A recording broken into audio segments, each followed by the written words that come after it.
So, good morning. Kadalasan hindi ako hilamos talaga. Ayan, may wipes tayo. Ito lang ipupunas ko.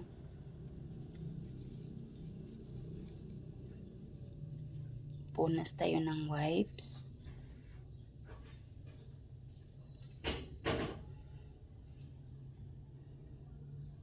Ayan. Madumi. Kahit pala tulog tayo, no? Madumi ang ating face. Sama natin yung leeg. Ayan.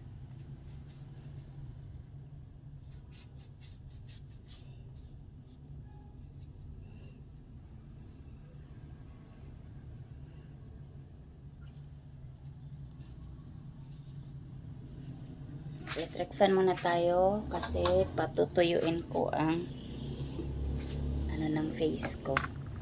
So, ngayon, ay laka. Nalaglag pa yung cotton balls. Kuha muna tayo ng iba.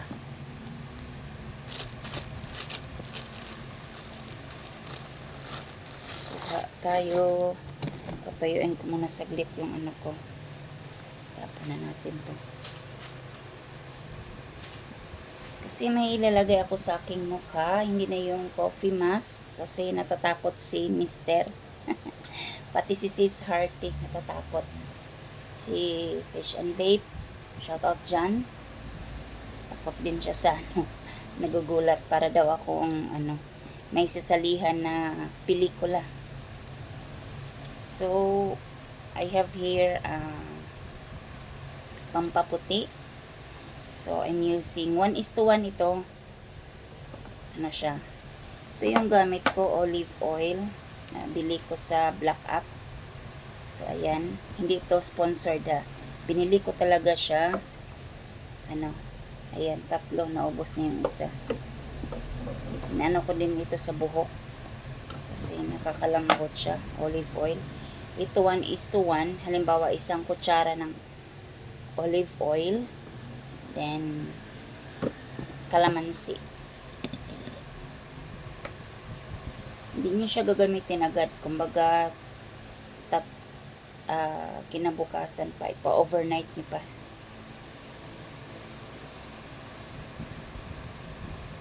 Ito rin yung nakakaputi sa ano ko. Sa paa ko. Kasi yung paa ko, yung bakat ng tsinelas, siya. So, naglighten yung ano ko dito, melasma. Pati dito sa baba, di ko alam kung ano to. Balat ba or di ko alam. Ayan lang, pinapahid ko siya. So, patayin muna natin ang electric fan para hindi maingay. So, ganun lang. Pahid lang. So, tinatanong ninyo, mahapdi ba? Hindi siya mahapdi.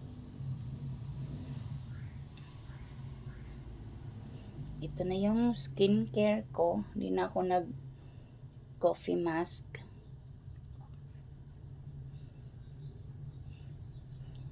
Pwede din to sa armpit. Sa armpit ninyo. So, sa singit. Lalo na pag may menstruation tayo, di ba, maitim. Tsaka daw pag binibems tayo ng mister natin, iitim din yan ang singit. Kasi pag malakas yung pag malakas doon sa natin, sa baba, iitim daw yun. So, naglighten yung ko. Pati sa tuhod, linalagyan ko sa singit. Ito yung ginagamit ko kay Bunso sa kilikili, kaso ayaw niyang pumuti yung kilikili niya. Ayan, di siya mahapdi. Mild lang siya.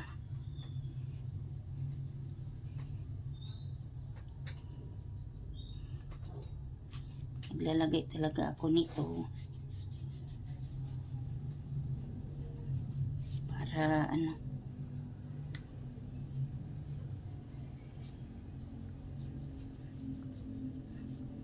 di naman tayo pinanganak na puting-puti. Sakto lang yung puti natin. Yung puting-puti na para kang ano, kagaya sa niyog. Maglagay tayo sa sink. Hindi ko na ipakita sa inyo.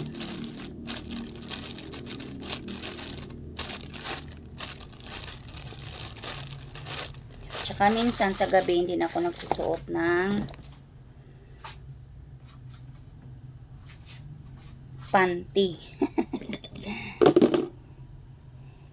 Kasi nagsusuot ako ng ano na lang. Yung sinusuot ko yung pang exercise. Yung mga undies ko hindi naman siya ano kagaya sa yung masikip. So ayan, maglalagay na ako.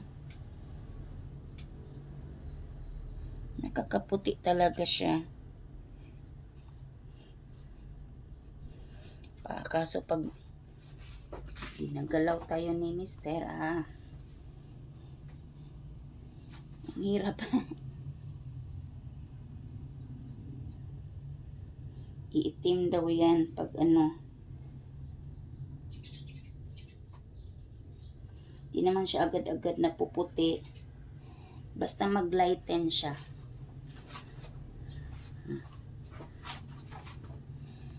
Yung tuhod.